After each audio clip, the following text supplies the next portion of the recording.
Hi everyone, this is Sumant and welcome to Sunday Shloka. To make the channel more fun and enjoyable, going forward, I'm going to mix up things a little. So on the coming Sunday, we'll have music, followed by poetry on the Sunday after that, and by art on the Sunday after that, and then coming back to a Shloka. I do hope you'll enjoy the experience. I'm targeting 1,000 subscribers, so please don't forget to subscribe to my channel.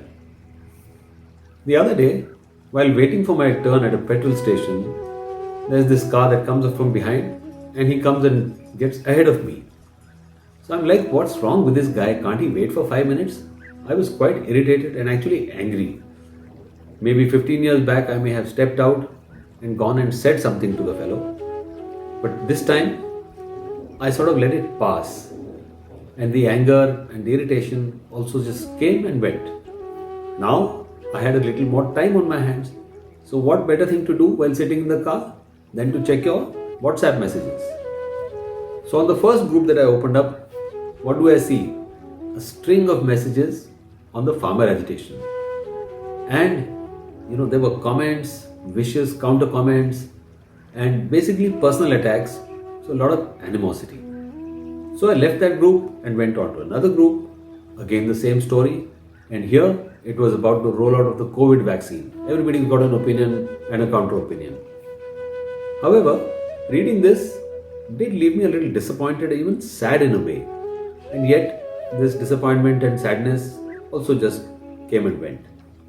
There was a temptation to sort of jump into the conversation and say something, and yet I held back, desisted.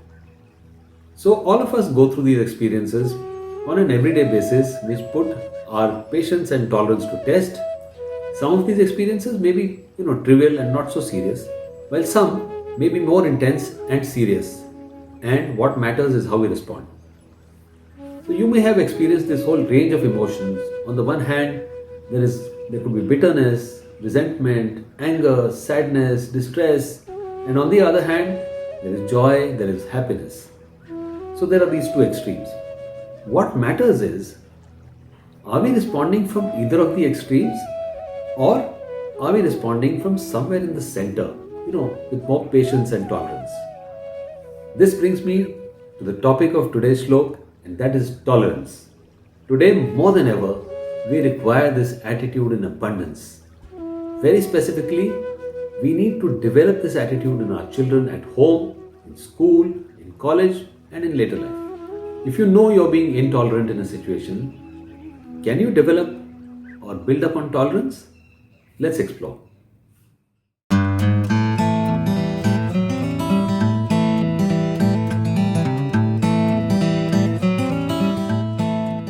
The Shlok is from the Bhagavad Gita, where Lord Krishna is explaining to Arjun how happiness and distress are temporary and how he should not get disturbed or distressed at the prospect of going to war against his brothers.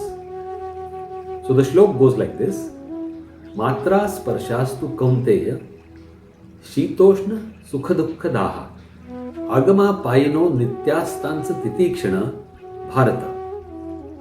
So the first line says, the contact between the senses and sense objects gives rise to fleeting perceptions of happiness and distress. So there are two things to note here. Firstly, how perceptions are fleeting and not permanent. And secondly, when we say sense objects, it is not restricted to material objects. This also includes circumstances, situations, and events.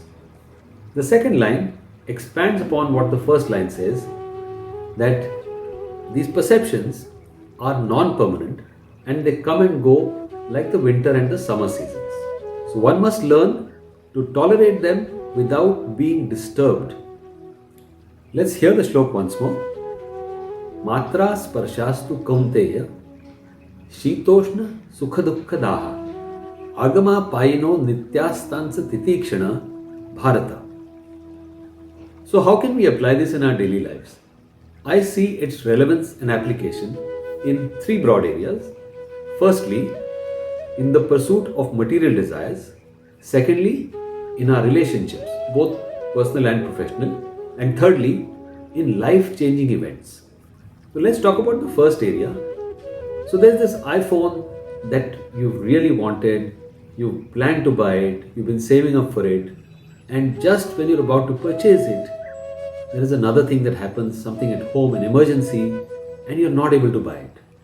So you shouldn't feel low or disappointed, and in a reverse scenario, overjoyed. You wouldn't want the mind to become a war zone between these two extremes, and that's why we need to build tolerance. Now let's take the second area, and that is in our relationships. Imagine you had a fight with your friend. Let those emotions and feelings pass by like a cloud. That should help you bring balance.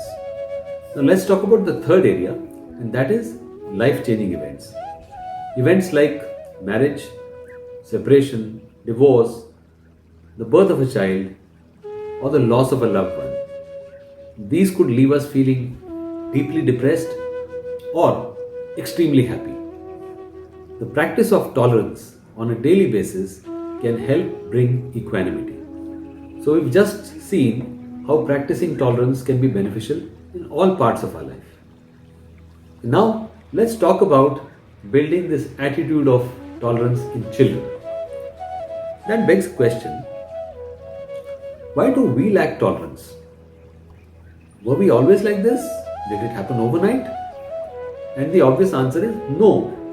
This has happened over the years on account of a number of factors.